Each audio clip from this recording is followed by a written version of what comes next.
Saludos amigos del Ecuador y del resto del mundo, bienvenidos a El Testimonial. Nuestro invitado de hoy es el coronel Juan Villegas, ex miembro de las Fuerzas Armadas del Ecuador. Dicen que los edecanes son los testigos privilegiados de los más guardados secretos del Estado.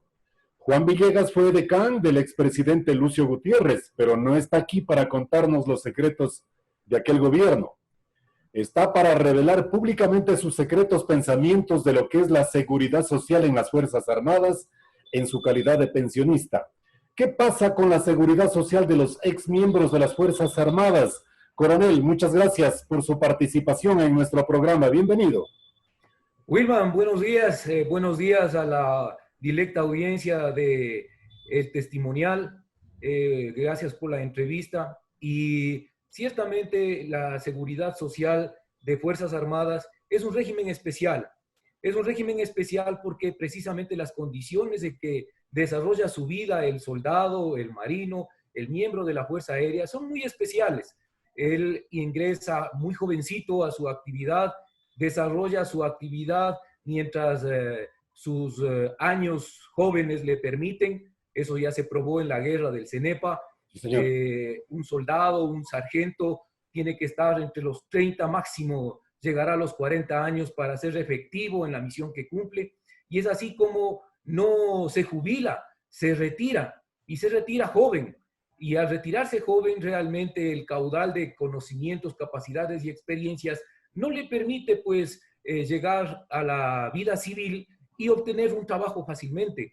Por tanto, toda la trayectoria que lleva de vida profesional que ha hecho que a su familia le movilicen por todas partes del país, que sus hijos estudien en diversas escuelas y colegios en diversas partes del país, toda esa inestabilidad realmente se ve retribuida al final cuando al retirarse, él tiene la posibilidad de que la seguridad social le beneficie con una pensión y él pueda poco a poco irse internando en lo que será más adelante su vida normal, que es ya la vida civil. Correcto. Entonces, la seguridad social que cobija a los miembros o exmiembros de Fuerzas Armadas tiene que ser un régimen especial como estamos conversando.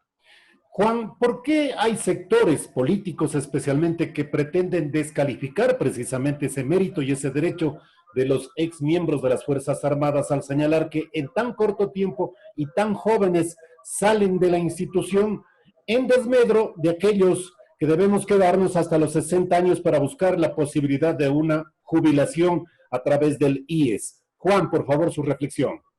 Bueno, tal vez existan personas que por su desconocimiento de lo que es la carrera militar pueden expresarse de esa manera. Sin embargo, es importante entender que un individuo joven que abraza una responsabilidad por el exclusivo patriotismo de defender la patria, está involucrado en un sinnúmero de retos que van inclusive a vulnerar su derecho a la vida. Correcto. Todo eso se va desarrollando a lo largo de muchos años en los cuales él primero se entrena, se capacita, se especializa, muchas veces en actividades que tienen que ver con poner en juego su propia existencia. Hablemos, por ejemplo, de cursos que desarrolla a lo largo de su vida como el paracaidismo, como el buceo, y después el hecho de estar utilizando armas todo el tiempo, explosivos todo el tiempo, visitando áreas recónditas en donde a veces inclusive no está presente ser humano ecuatoriano en el territorio. Eso hace que sea una persona que está en constante riesgo, que lo asume, pues, por supuesto, por su cariño a la patria.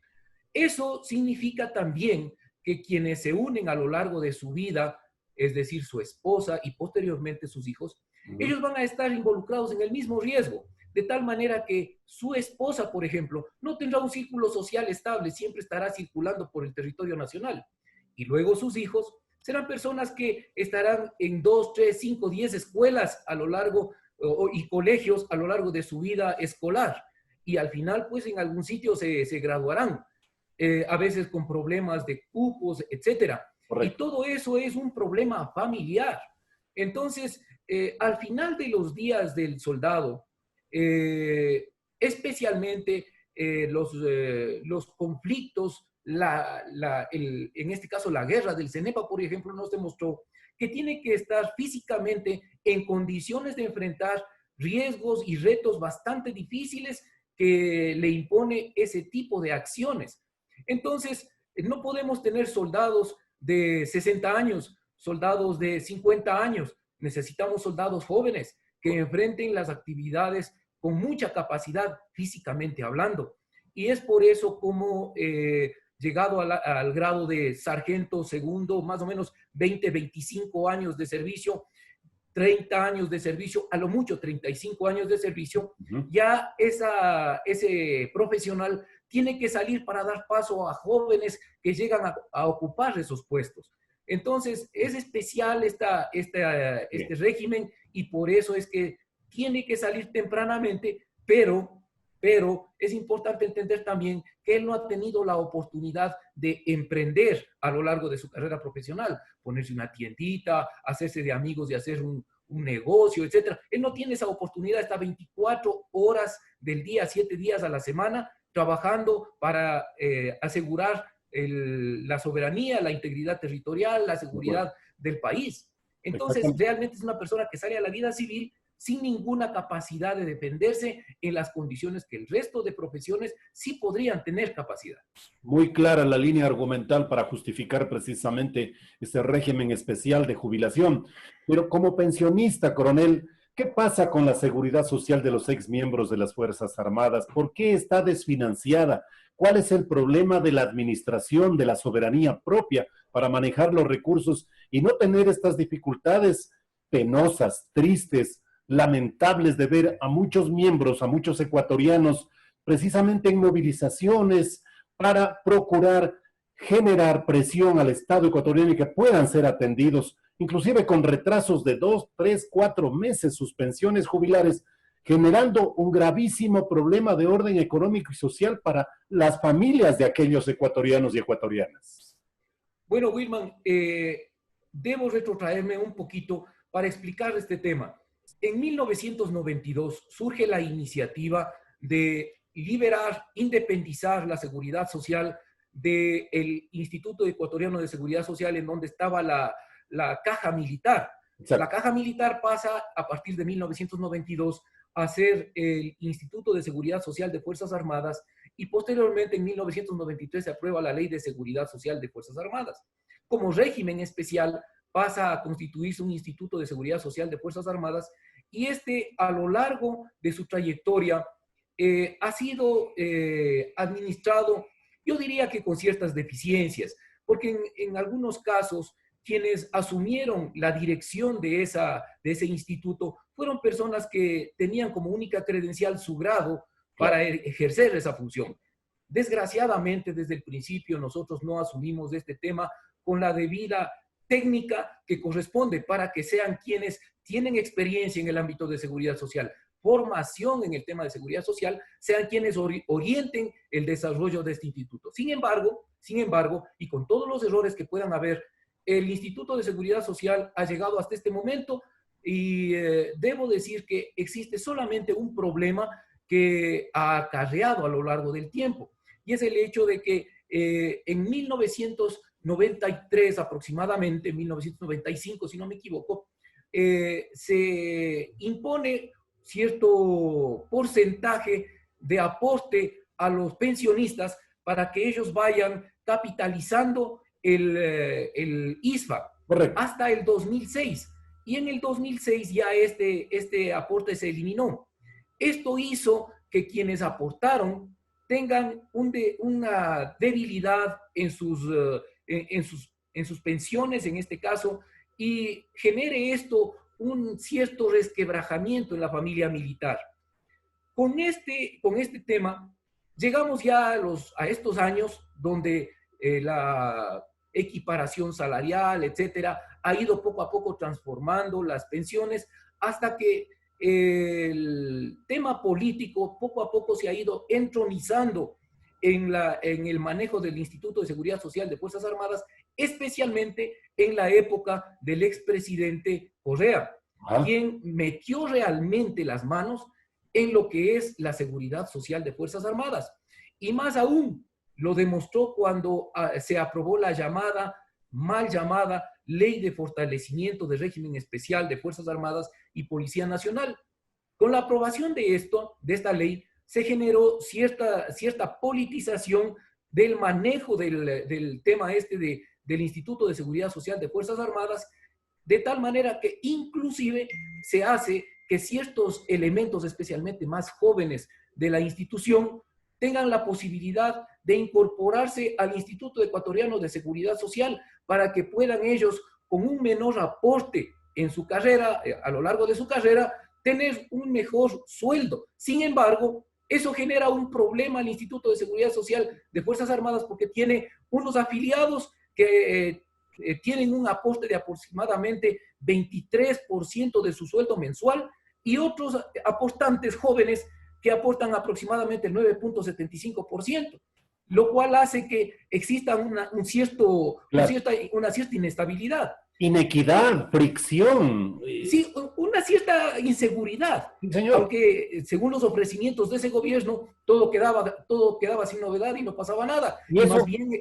Y más bien el afiliado iba a recibir un mejor sueldo. Y eso, porque el otro le estaban descontando 23%. Eso, coronel, en la época actual, ¿qué tipo de brechas ha generado, de dificultades sobre las cuales hay que trabajar urgente, precisamente para superar los problemas que usted muy bien los ha definido, coronel? Bueno, esto necesariamente genera el hecho de que el ISFA tiene que coordinar ese tipo de desfinanciamiento y precisamente con eso necesariamente los beneficiados a la larga no tienen la certeza de que existirá la igualdad entre quienes están aportando de una manera y los que están aportando de otra manera.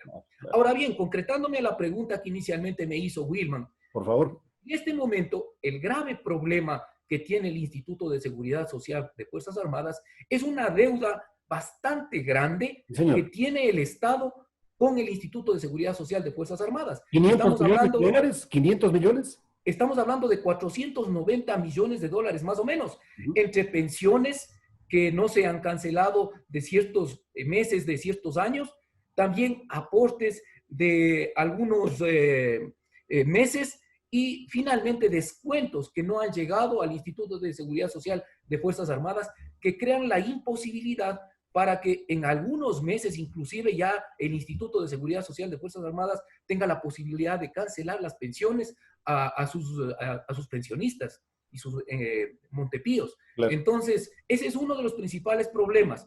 El Instituto de Seguridad Social de Fuerzas Armadas tiene otros problemas más, pero este es uno de los principales. Y naturalmente, ¿quiénes son los afectados? Todo el universo, los 42.321 pensionistas de Retiro y Montepío y los 5.866 correspondientes a beneficiarios a cargo del Estado, entre los que se encuentran excombatientes, héroes y heroínas, coronel. Claro, o sea, todos quienes estamos dependiendo del Instituto de Seguridad Social de Fuerzas Armadas, ya en servicio pasivo, como miembros de Montepío, etcétera, somos quienes nos vemos afectados, porque el momento en que todos los meses necesitamos de ese socorro para enfrentar los gastos que necesariamente tenemos, exacto, unos más, otros menos, porque conforme va avanzando la edad, los requerimientos de salud, de medicinas, etcétera, se van haciendo más apremiantes. Todos los meses, si no nos llega ese dinero al instante que corresponde, necesariamente genera un grave problema social. Ahora, coronel, veamos otra arista de las circunstancias.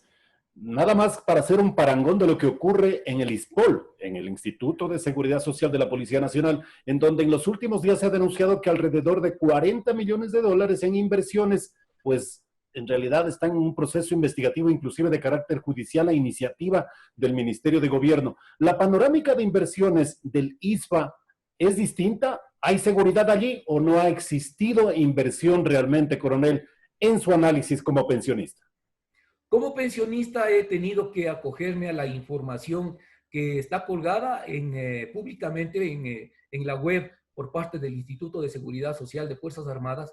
También he conversado con quienes son parte del directorio representando al servicio pasivo de Fuerzas Armadas y conozco que las inversiones están bien realizadas, bien orientadas en el porcentaje que corresponde, de tal manera que por ese lado no existe preocupación en el ámbito del Instituto de Seguridad Social de Fuerzas Armadas. También yo, precisamente por lo que sucedió con el ISPOL, estaba preocupado y recurrí a averiguar si es que existía algún problema, pero no, me encontré con que no existía ese tipo de novedades. Más bien, lo que existe es otro tipo de preocupaciones que más adelante podríamos explicarles. Juan, muchas gracias su gentileza. Ha sido una muy grata oportunidad de platicar con usted y naturalmente habrá otros temas que involucren la necesidad de la reingeniería permanente de las Fuerzas Armadas, tareas sobre las cuales usted también es muy estudioso. Muchas gracias por su participación, coronel. A usted, Wilman, muchas gracias y muchas gracias a quienes estuvieron pendientes de este diálogo. Gracias. Muchas gracias al coronel Juan Villegas, ex miembro de las Fuerzas Armadas del Ecuador, aquí en el Testimonial.